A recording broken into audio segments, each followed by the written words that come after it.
ونصلي ونسلم على رسوله الكريم اما بعد فاعوذ بالله من الشیطان الرجیم بسم اللہ الرحمن الرحیم عن ابن عباس عن النبی صلی اللہ علیہ وسلم قال رأيت ليلة أسري بي موسى رجلا آدم طول طوال جعدا كأنه من رجال الشنوى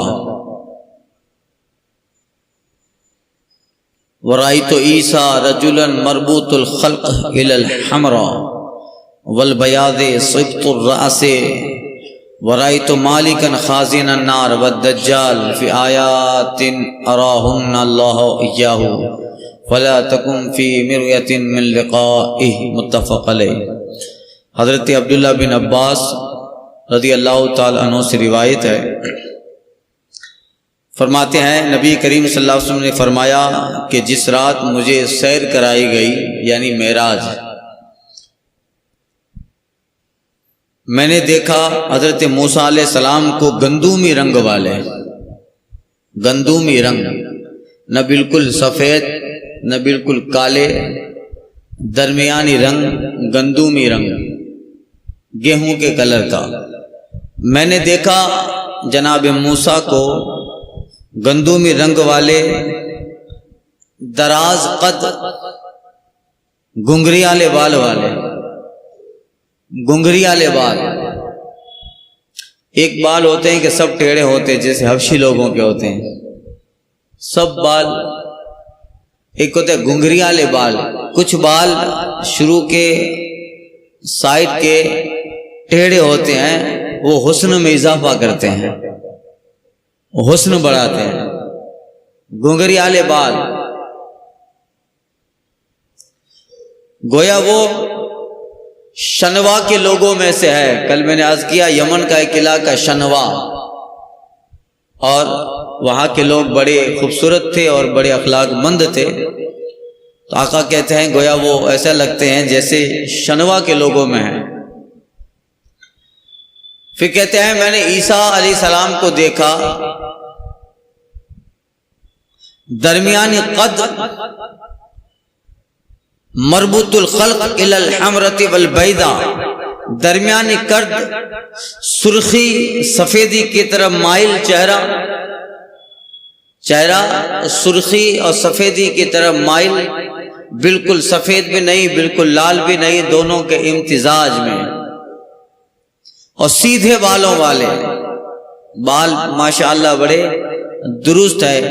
اس طرح میں نے دیکھا سیدھے بالوں والے۔ آقا کہتے ہیں ورأیت مالکا خازن النار، اور داروغہ جہنم جناب مالک کو دیکھا، جہنم کا جو داروغہ ہے، جہنم کے دروازے پہ جو فرشتہ بیٹھے گا، حضرت مالک داروغہ جہنم۔ میں نے خازن نار حضرت مالک کو دیکھا اور دجال کو دیکھا، ان نشانیوں میں سے جو اللہ تعالیٰ نے حضور کو دکھائیں۔ آقا کہتے ہیں فَلَا تَكُنْ فِي مِرْيَةٍ مِّن لِقَائِهِ، تو آپ کو اس کی ملاقات میں شک نہ ہو، یقیناً وہ ویسا ہی ہے جیسا دکھایا گیا۔ کوئی خواب، کوئی تصور، کوئی وہم، اس طرح نہیں، بلکہ حقیقت میں جو دکھایا جا رہا ہے جناب موسیٰ کا چہرہ عیسیٰ کا، یا جناب مالک نار داروغہ جہنم، یہ ویسا ہی ہے جیسا حضور نے دیکھا۔ فلا تکن فی مریتی، تو ان میں شک نہیں ہونا چاہیے، یہ ایسا ہی ہے۔ ان ابی ہریرہ قال قال رسول اللہ صلی اللہ علیہ وسلم لیلۃ اسری بی لقیت موسیٰ فنعته فاذا رجل مضطرب رجل الشعر۔ موسیٰ علیہ السلام کا بار بار ذکر کیا، اس سے پہلے بھی گزر چکی حدیث، ابھی بیان کیا، ابھی پھر ایک حدیث آ رہی ہے، اس کے بعد پھر ایک حدیث آئے گی اس میں موسیٰ علیہ السلام کا ذکر ہے۔ تو لیلۃ المعراج میں موسیٰ علیہ السلام سے بار بار ملاقات ہوئی ہے، اس لیے ان کا خاص ذکر ہے۔ ایک تو یہ کہ جب سرکار بیت المقدس تشریف لے آ رہے ہیں مسجد اقصیٰ، تو میں نے کل بتایا کچھ فاصلے پہ حضرت موسیٰ کا مزار ہے۔ حضور فرماتے رأیت موسیٰ فی قبری یصلی قائما، میں نے موسیٰ کو ان کی قبر میں نماز پڑھتے دیکھا۔ یہاں ملاقات ہوئی، اور پھر جب حضرت موسیٰ علیہ السلام، یہ آقا علیہ الصلوۃ والتسلیم جب مسجد اقصیٰ میں پہنچے تو وہاں بھی موسیٰ کھڑے ہیں، وہاں بھی حضرت موسیٰ ہیں۔ اور پھر یہاں سے جب آسمان پہ گئے تو چھٹے آسمان پر بھی موسیٰ ہیں۔ ارے حضور سے پہلے پہنچ جا رہے ہیں بھائی۔ یہاں قبر میں ملاقات کرتے ہیں جب گزرتے ہیں، نماز پڑھ رہے ہیں، اور جب یہاں سے گزرتے گزرتے مسجد اقصیٰ پہنچے ہیں تو وہاں بھی کھڑے ہیں انبیاء کے صف میں۔ تو کیا حضور سے پہلے پہنچے؟ نہیں، ابھی جو حضور سفر کر رہے ہیں یہ حضور فطرت کا سفر ہے۔ ابھی جو سرکار سفر کر رہے ہیں وہ زمین کا سفر ہے، اپنی چال اس جو ہے سرکار صلی اللہ علیہ وسلم جو ہے فطرت کے سفر میں ہے کہ آہستہ آہستہ تشریف لے جا رہے ہیں، تو جناب موسیٰ پہلے پہنچے ہیں۔ پھر جب آگے کا سفر ہوگا تو وہ حضور کی شایع نشان ہے۔ تو یہاں بھی جناب موسیٰ ہے، وہاں بھی ہے، آسمان پہ بھی ہے۔ اور پھر نماز کم کرانے میں 5 مرتبہ جانا ہوتا ہے، پھر گئے پھر آئے، پھر گئے پھر گئے، پھر کم کرائیے 5، پھر 5 کم کروا کے آتے ہیں، پھر 5 کم کروا کے آئے، بار بار ملاقات ہو رہی۔ 18 مرتبہ ملاقات ہوئی موسیٰ سے۔ کتنی مرتبہ؟ 18 مرتبہ۔ تو یہ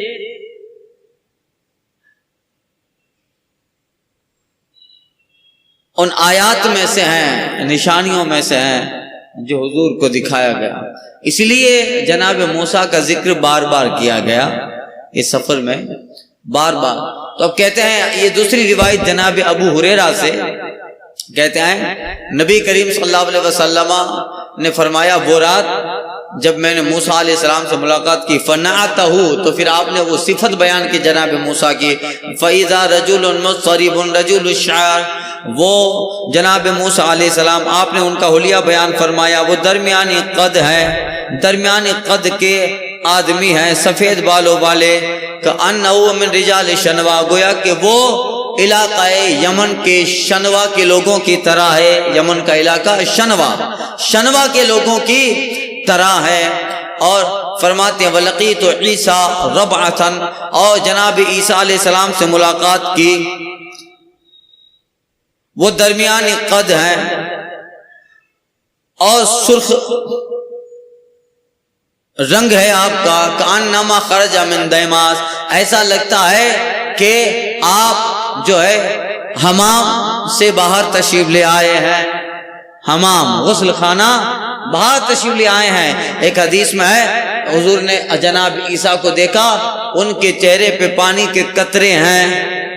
آدمی جب باتھ روم سے نکلتا ہے چہرے پہ کہیں پانی کے قطرے ہوتے ہیں، حضور کہتے ہیں میں جناب عیسیٰ کو دیکھا، پانی کے قطرے، کأنہ خرج من دیماس، یعنی حمام، ایسا لگتا ہے جیسے حمام سے نکلے ہیں، غسل کر کے نکلے ہیں، اور چہرہ ماشاءاللہ لال سرخی کی طرف مائل ہے، اور بڑے وجیح بڑے حسین۔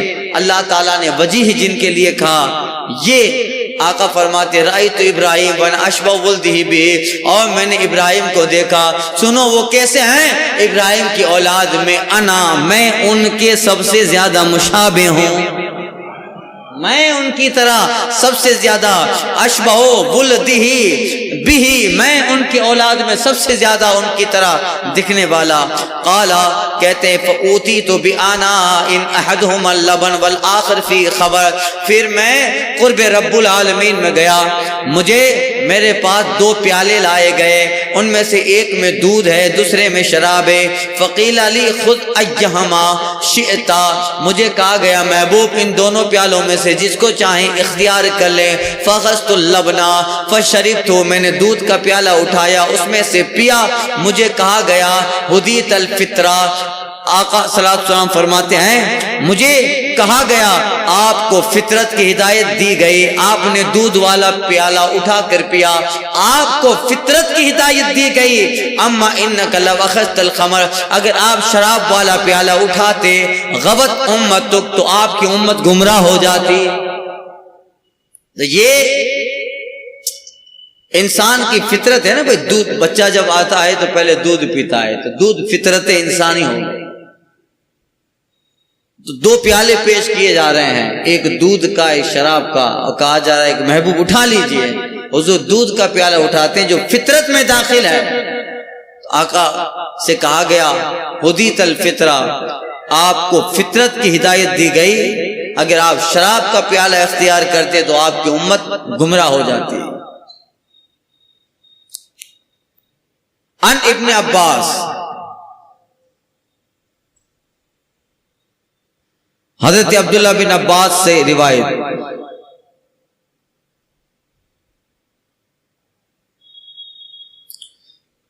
فرماتے ہیں قال سرنا مع رسول اللہ صلی اللہ علیہ وسلم بین مکہ والمدینہ فمررنا بواد فقال ای واد هذا قالوا وادی الارزق قال وادی الازرق قال کانی انظر الى موسیٰ فذكر من لوني وشعري شيئا وادعا اصبعه في اذنه له جوار الى الله بالتلبيه مارا بهذا الوادي قال ثم سرنا حتى اتينا على ثنيا فقال اي الثنيا قالوا هذه حرشي او لفت فقال كاني انظر الى يونس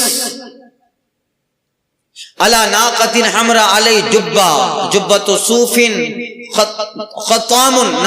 خطام ناقته خلبة مارا بهذا الوادي ملبيا، رواہ مسلم۔ کہتے ہیں عبداللہ بن عباس رضی اللہ تعالی روایت کرتے ہیں ہم رسول پاک کے ساتھ صلی اللہ علیہ وسلم مکہ و مدینہ کے درمیان چل رہے تھے، کہیں جانا ہو رہا تھا، شاید جنگ کا موقع ہے یا کہیں گزر رہے ہیں۔ حضرت عبداللہ بن عباس اور دیگر صحابہ بھی حضور کے ساتھ ہیں۔ کہتے ہیں کہ ہم لوگ مکہ و مدینہ کے درمیان گزر رہے تھے تو ایک جنگل پہ گزرے، جنگل کے قریب سے گزرے۔ آقا فرماتے ہیں یہ کون سا جنگل ہے؟ کبھی کبھی کچھ واقعات بنانے کے لیے پوچھا جاتا ہے، ورنہ حضور کو سب معلوم ہے۔ عبداللہ بن عباس کو معلوم ہو، حضور کو معلوم نہ ہو، یا اور صحابہ کو معلوم ہو، تو کہتے ہیں ایو وادن، یہ کون سا جنگل ہے؟ اس کا مطلب نہیں حضور کو نہیں پتا ہے، حضور پوچھ رہے ہیں تاکہ وہ جواب دیں، اس پہ حضور کچھ بتائیں تو ایک واقعہ ترتیب میں آئے، ورنہ ایسے ہی یہ جو ہو رہا ہے وہ دل میں ہوتا، حضور کے دل ہی میں رکھ دیتے آقا اپنے دل میں، تو پھر یہ بیان نہیں ہوتا، تو پھر امت کو فائدہ نہیں ہوتا۔ اس لیے کبھی کبھی پوچھنا کسی اور مقصد، ہر وقت پوچھنا اس لیے نہیں ہوتا ہے کہ نہیں معلوم ہے، کبھی کبھی معلوم ہوتا ہے تب بھی پوچھا جاتا ہے۔ ایک حدیث ہے نا، کچھ فرشتے زمین پہ گشت کرتے ہیں، جب وہ اللہ کے بارگاہ میں جاتے ہیں تو اللہ پوچھتا ہے کہاں سے آئے، تو کیا اللہ نہیں جانتا؟ اللہ جانتا ہے فرشتے کہاں سے آئے، مگر فرشتے کہتے ہیں مولا زمین پہ گئے تیرے کچھ بندے ایک جگہ تیرا ذکر کر رہے تھے۔ یہ پوری لمبی حدیث ہے۔ اللہ فرماتا ہے فرشتوں گواہ رہے جاؤ، وہ سارے ذاکرین کو میں نے بخش دیا۔ تو حدیث بیان کرنے کا مقصد کہ رب کہہ رہا ہے کہاں سے آئے، تو کیا رب نہیں جان رہا کہ فرشتے کہاں سے آئے ہیں؟ مگر پوچھ رہا ہے تاکہ پوچھا جائے، جواب دیا جائے، اور قول سوال و جواب کا ایک خاکہ تیار ہو، اس کو روایت کی جائے، قیامت تک امت کو فائدہ ملے، اس لیے پوچھا جاتا ہے۔ شاید اس بات کو وہابی سمجھ لیتا تو گمراہ نہ ہوتا۔ اب آقا کہتے کون سی وادی، کون سا جنگل ہے؟ فرمایا یا رسول اللہ یہ وادی ازرق ہے۔ اب دیکھیے حضور کا آقا علیہ الصلوۃ والتسلیم فرماتے انی انظر الی موسیٰ، آقا فرماتے ہیں کہ میں جناب موسیٰ علیہ السلام کو دیکھ رہا ہوں۔ پھر آپ نے ان کا رنگ بیان کیا، ان کے بالوں کا ذکر فرمایا جیسے آگے حدیث گزر چکی، اور آقا فرماتے ہیں اصبعی وادین اصبعی فی اذنہ، آقا فرماتے ہیں کہ جناب موسیٰ علیہ السلام اپنی انگلیاں اپنے کانوں میں ڈالے ہوئے ہیں، آپ کو اللہ سے قرب ہے، تلبیہ کہنے میں مشغول ہیں، اللہ اکبر لا الہ الا اللہ واللہ اکبر، اور جو ہے آپ تلبیہ پڑھ رہے ہیں، اللہ کی حمد بیان کر رہے ہیں، لبیک اللہم لبیک لبیک لا شریک لک لبیک ان الحمد والنعمت لک والملک لا شریک لک لبیک اللہم، تلبیہ پڑھ رہے ہیں۔ اب دیکھیے آقا کی آنکھوں کا اور حضور کی بصارت دیکھیے، وہ تو وادی ہے، مگر انبیاء کرام آتے ہیں، حج کرنے کے لیے آتے ہیں، انبیاء کرام عمرے کے لیے بھی آتے ہیں، جیسے حدیث میں آیا ہے ہر سال حضرت خضر اور جناب الیاس علیہ السلام حج کرتے ہیں، حضرت الیاس خضر کا حلق کرتے ہیں، حضرت خضر حضرت الیاس کا حلق کرتے ہیں۔ حج میں حلق ہوتا ہے نا بھائی، سر منڈانا، اور دونوں اسی طرح اگلے انبیاء۔ اب دیکھیے واقعہ، مگر حضور کہتے ہیں میں جناب موسیٰ علیہ السلام کو دیکھ رہا ہوں کہ اپنی انگلیاں کانوں میں ڈالے ہیں جیسے مؤذن اذان دیتا ہے، اور اللہ کے قرب چاہنے والوں میں جناب موسیٰ تلبیہ پڑھ رہے ہیں، میں دیکھ رہا ہوں، گویا کوئی نہیں دیکھ رہا، مگر اس وادی میں حضرت موسیٰ ہیں، حضور دیکھ رہے ہیں، حضرت موسیٰ کو آقا دیکھ رہے ہیں، اور کہتے ہیں پھر ہم گزرے، ثم سرنا حتی اتینا علی ثنیہ، کہتے ہیں پھر ہم گزرے یہاں تک کہ گھاٹی پر پہنچے، سرکار نے فرمایا ہے کون سی گھاٹی ہے؟ صحابہ کہتے ہیں یا رسول اللہ یہ ہرشی ہے یا لفت، یعنی راوی کو شک ہو گیا یہ ہرشی نام کی گھاٹی ہے یا لفت نام کی گھاٹی ہے، خیر راوی کا شک ہے۔ کہتے ہیں آقا علیہ الصلوۃ والتسلیم انی انظر الی یونس علی ناقۃ حمراء، میں جناب یونس علیہ السلام کو دیکھ رہا ہوں سرخ اونٹنی پہ جلوہ بار ہے، سرخ کلر کی اونٹنی پہ جلوہ بار ہیں، آپ پر اونی جبہ پہنا ہوا ہے، صوف کا جبہ پہنا ہوا ہے، آپ جو ہے صوف علی جبۃ صوف، اور آپ پر اون کا جبہ ہے، اور آپ کے ناقہ کی مہار کھجور کی کھال کی ہے، یعنی آپ کی جس سواری جس اونٹنی پر ہے اس اونٹ کی جو مہر ہے، اس اونٹ کی جو نکیل ہے وہ کھجور کی شاخ کے سے بنی ہوئی ہے۔ اتنا سب بتا رہے ہیں کہ کھجور کے شاخ کی کھال، یعنی ناقہ کی مار کھجور کی کھال سے بنی ہوئی رسی ہے، میں دیکھ رہا ہوں، اللہ اللہ خلبتن مورن بہاد الوادی، کہتے ہیں اسی جنگل میں تلبیہ کہتے حضرت یونس علیہ السلام بھی گزر رہے ہیں۔ یہ سرکار صلی اللہ علیہ وسلم اپنے صحابہ کو وہ خبر دے رہے ہیں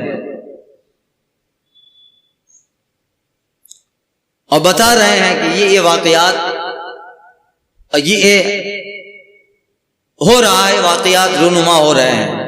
اس سے جہاں یہ سب پتا چلا کہ انبیاء کرام زمین پہ تشریف لے آتے ہیں، حضرت یونس علیہ السلام جناب موسیٰ، اس سے یہ بھی پتا چلا کہ رسول اللہ صلی اللہ علیہ وسلم وہ دیکھ رہے ہیں جو کوئی نہیں دیکھ رہا۔ آقا کہتے ہیں انی ارا ما لا ترون، میں وہ دیکھتا ہوں جو تم نہیں دیکھتے، اسمع ما لا تسمعون، اور میں وہ سنتا ہوں جو تم نہیں سنا کرتے۔ یہ آقا کا علم ہے۔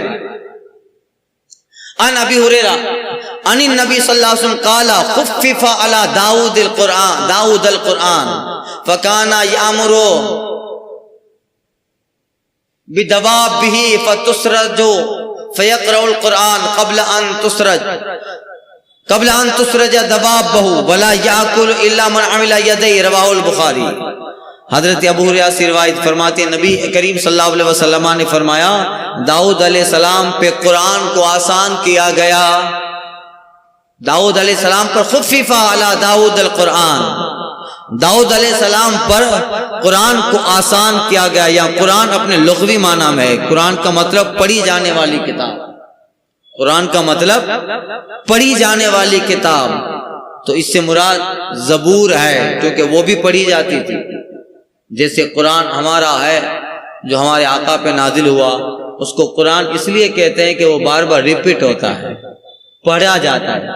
قرآن بار بار پڑھی جانے والی کتاب، کنٹینیو ریڈنگ کی جانے والی کتاب، بار بار سمجھی جانے والی کتاب، اسی لیے اس کو کتاب کو قرآن کہا گیا۔ تو یہاں قرآن جو حدیث میں آیا ہے، اس لیے اس قرآن سے مراد زبور ہے، وَآتَيْنَا دَاوُودَ زَبُورًا۔ کہتے ہیں کہ اللہ تعالیٰ نے حضرت داؤد علیہ السلام پہ قرآن کو آسان یعنی زبور کو آسان کر دیا، تو آپ اپنے گھوڑے کو حکم دیتے تھے، اس کی زین لگائی جاتی، یامر دوابہ، آپ اپنے گھوڑے کو حکم دیتے، اس کی زین لگائی جاتی، گھوڑے کی زین لگائی جاتی ہے، آپ کے گھوڑے پر زین لگائی جاتی تو آپ گھوڑے کے زین لگانے سے پہلے پورا قرآن یعنی زبور تلاوت فرما لیتے۔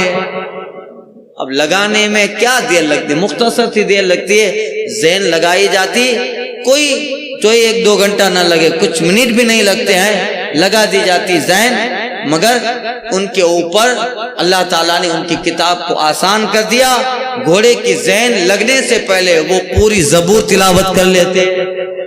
جیسے انبیاء کرام کو اللہ تعالیٰ معجزہ دیتا ہے طیء الارض، اور اولیاء کو کرامت دیتا ہے طیء الارض، زمین سمٹ جانا، بہت لمبا راستہ ہے مگر 1 سیکنڈ میں پار کر لیتے ہیں، یہاں ہے تو پھر وہاں پہنچ گئے، طیء الارض، زمین سمٹ دی جاتی ہے۔ اسی طرح اللہ نے انبیاء کو معجزات دیے ہیں، جناب داؤد کو معجزہ دیا ہے کہ وقت سمٹ دیا جاتا ہے، جو کام کئی گھنٹوں میں ہونا ہے ان کے لیے اللہ وقت کو سمٹ دیتا ہے اور گھنٹوں کا کام وہ منٹ میں کر دیتے ہیں۔ تو زین لگائی جاتی، اس سے پہلے جناب داؤد علیہ السلام پوری زبور تلاوت کرتے۔ مولا کائنات کے تعلق سے علماء بیان کرتے ہیں، آپ گھوڑے کی رکاب پر قدم رکھتے، دوسرا قدم اس سائڈ میں رکھنے سے پہلے قرآن پڑھ لیتے۔ یہ تو طیء الارض یہ اولیاء کو کرامت کی شکل میں دیا جاتا ہے، انبیاء کو معجزات کی شکل میں یہ دیا جاتا ہے۔ سرکار غوث پاک نے اپنے استاد کو 15 پارے سنا دیے، 18 پارے سنا دیے، مگر پتہ ہی نہیں چلا۔ پہلا دن تھا غوث پاک کا، مکتب میں گئے تھے، استاد نے الف بے پڑھانا چاہا مگر کہا قرآن پڑھوں گا، تو 1 پارہ 2 پارہ 3 پارہ 18 پارے پڑھ دیے۔ ایک ہی وقت میں اگر 18 پارے پڑھے تو 2 پارے پڑھیں گے تو اب بولے گا باپو ہونے ابھی رہے ہو تو چاہ پانی بھیگنوں، ہوتا ہے نا بھائی، رمضان میں شبینہ ہو یا تراویح ہوتی ہے تو آپ 2 رکعت پڑھ چکے، 4 رکعت پڑھ چکے، تو پھر تھوڑا تازہ دم ہونے کے لیے باہر جاؤ گے، چائے پانی پیشاب پیے، وہ سب چیزیں تھوڑا فریش ہو گئے۔ آدمی کی فطرت ہے، ایک ہی جگہ کنٹینیو رہتا ہے تو سستا جاتا ہے، تو پھر 2 پارہ 3 پارہ کہ چلو اب تھوڑا آرام کرو، ریلیکس، پھر باہر جائے گا، پھاکی کھائے گا، پان کھائے گا، تھوڑا ریلیکس ہوگا، پھر واپس آئے گا نئے ریچارج کے ساتھ، نئی چارجنگ کے ساتھ۔ تو یہ ہوتا ہے غوث پاک کی کرامت، 18 پارے پڑھ لیے، وقت کا پتہ نہیں چلا۔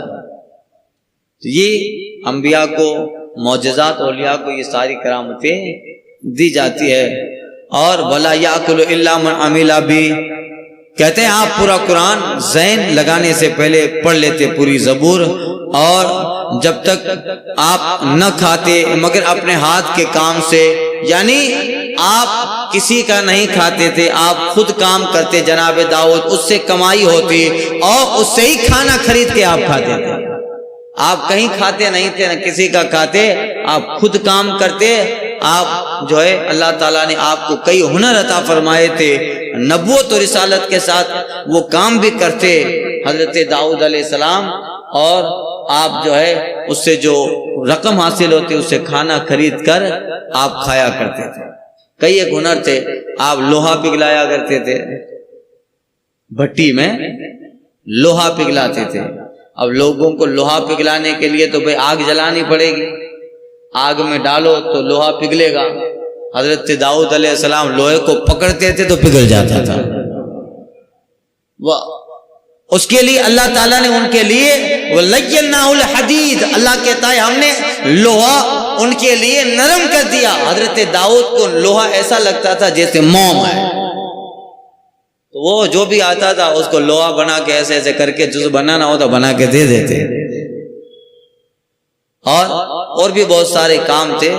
اس سے جو رقم ملتی تھی اسی رقم سے آپ جو ہے کھانا لیتے خریدتے، جبکہ آپ بادشاہ ہیں، آپ بادشاہ ہیں اور آپ ہی کی سلطنت آپ کے بیٹے جناب سلیمان کو ملتی ہے، مگر اس کے باوجود یہ تقوی اور جو اللہ تعالیٰ نے ان کو قناعت و صبر دی، اس کا حال یہ ہے۔